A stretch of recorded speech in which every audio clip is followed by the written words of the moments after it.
আবার বিষ্ণুই বললেন রাতের বেলা এক কম্বলের নিচে স্বামী আর স্ত্রী দুইজন যে থাকো, ভালোবাসা বিনিময় করো, এতেও তোমাদের আমল নামায় সওয়াব দেয় কে? দুনিয়া কুল্লুহা মাতা ওয়া খায়রু মাতা'আদ দুনিয়া আল মারআতুস সালিহা। দুনিয়াতে যা দেখা যায় সব হলো সম্পদ, আর এই সব সম্পদের মধ্যে সবচেয়ে দামি সম্পদ হলো নেককার নারী। বাড়ি গাড়ি ফ্ল্যাট সবকিছু সম্পদ, আর এই সব সম্পদের মধ্যে সবচাইতে দামি সম্পদ হচ্ছে নেককার নারী। এজন্য বিশ্বনবী বললেন নারীদের সাথে কোমল আচরণ করো।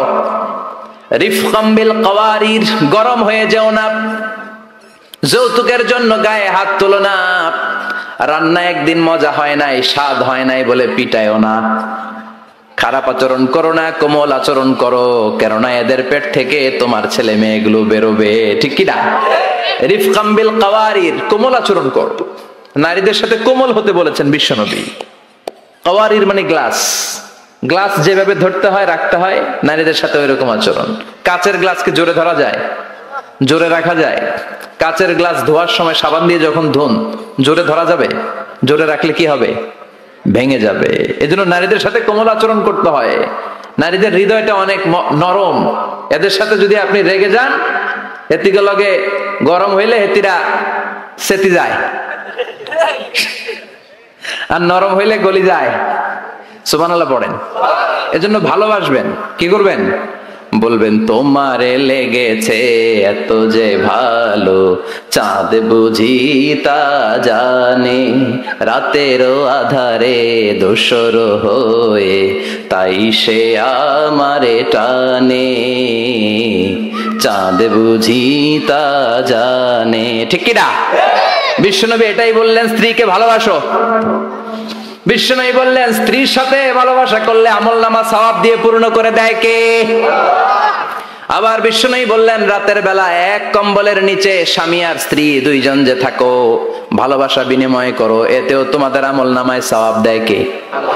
এক সাহাবী বললেন নবী এটা আবার কেমন কথা, স্ত্রীর সাথে ভালোবাসা বিনিময় করলে কেমন করে সওয়াব হয়? স্বামী স্ত্রীর প্রেম ভালোবাসাতে আবার সওয়াব আসবে কোত্থেকে? বিশ্বনবী বললেন এটাই ইসলাম। এই ভালোবাসা যদি স্ত্রীর সাথে শেয়ার না করে শালীর সাথে করো, গুনাহ আছে না নাই? ভাবির সাথে টাঙ্কি মারলে গুনাহ আছে না নাই? তো শালীর সাথে ভাবির সাথে যদি ভালোবাসা শেয়ার করেন, যদি গুনাহ হয়, নিজ স্ত্রীর সাথে ভালোবাসা শেয়ার করলে সওয়াব হয়। সুবহানাল্লাহ পড়েন। আপনার হাত যখন আপনার স্ত্রীর হাতের সাথে মিলান, দুই হাতের সগীরা গুনাহ মাফ করে দেয় কে? স্ত্রীর চেহারার দিকে রহমতের নজরে তাকালে চোখের সগীরা গুনাহ মাফ করে দেয় কে? আর শালীর দিকে তাকাইলে কবিরা গুনাহ দেয় কে? কথা বলেন, তাকানো যাবে? আন-নাযার সাহমুন মাসমুম মিন সিহামি ইবলিস, দৃষ্টি হচ্ছে শয়তানের বিষ মাখানো তীরবানের মধ্য থেকে একটা ভয়ঙ্কর তীরবান। এই দৃষ্টির তীর দিয়ে শয়তান যুবক যুবতীদেরকে কাবু করে ফেলে। এজন্য আমার যুবক ভাইরা, তোমাদের এই স্মার্টফোন গুলোর ভিতরে ইন্ডিয়ান নায়িকাদের কোমর দুলানো ড্যান্স রাখা যাবে না, চিল্লায় বলো ঠিক কিনা? এই মোবাইল ফোন গুলোর ভিতরে ব্লু ফিল্ম রাখা যাবে না, অশ্লীল দৃশ্য রাখা যাবে না। কিয়ামতের কঠিন ময়দানে যখন কোনো ছায়া নাই, মানুষগুলো পেরেশান, ওই বিপদের দিন আল্লাহ 7 ব্যক্তিকে ছায়া দিবে। তার মধ্যে এক শ্রেণী হচ্ছে তোমরা যুবকেরা, যাদের সময়টা উল্টাপাল্টা কাটে নাই, যাদের সময়গুলো হিন্দি সিনেমা দেখে কাটে নাই, যে ছেলেগুলো রাতের জায়নামাজে, তাহাজ্জুদের জায়নামাজে চোখের পানি দিয়ে জায়নামাজকে ভিজিয়ে দিয়েছে, ওই ছেলেদেরকে আরশের ছায়া তলে ছায়া দিবে কে? এজন্য আল্লাহর ভয় অন্তরে থাকার দরকার আছে না নাই? সবচেয়ে দামি হচ্ছে আল্লাহর ভয়। এটাকে আরবিতে বলে তাকওয়া। আরবিতে কি বলে? যে যুবকদের হৃদয়ে তাকওয়া আছে, আল্লাহর ভয় আছে, তাদেরকে আরশের নিচে ছায়া দিবে কে? যাদের হৃদয়ে আছে আল্লাহর ভয়, তারা কভু পথ ভুলে যায় না।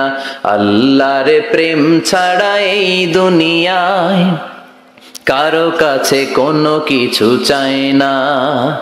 রাতের আধারে যারা সেজদাতে রায়, দু চোখের শ্রুতে নদী যেন বয়, রাতের আধারে যারা সেজদাতে রয়। দু চোখের শ্রুতে নদী যেন বয়, ছলনার হাতছানি যতই ডাকুক পেছনে ফিরেও সে তাকায় না। যাদের হৃদয়ে আছে আল্লাহর ভয়, তারা কভু পথ ভুলে যায় না। আল্লাহর প্রেম ছাড়া এই দুনিয়ায় কারো কাছে কোনো কিছু চাই না, কারো কাছে কোনো কিছু চাই না। চিল্লায় বলেন ঠিক কিনা? এজন্য যুবকদের হৃদয়ে থাকতে হবে কার ভয়? আল্লাহ, তোমার ভয় দিয়ে আমাদের অন্তরটাকে তুমি পরিপূর্ণ করো, আমরা যেন নজর হেফাজত করতে পারি, তুমি তৌফিক দাও। আমাদের নারীদেরকে তুমি কবুল করো, আমার বোনদের পেট থেকে তুমি বড় বড় আল্লাহর ওয়ালি, হাফেজে কোরআন, মুফাসসিরে কোরআনকে তুমি পয়দা করো। আরো জোরে পড়ি আমিন।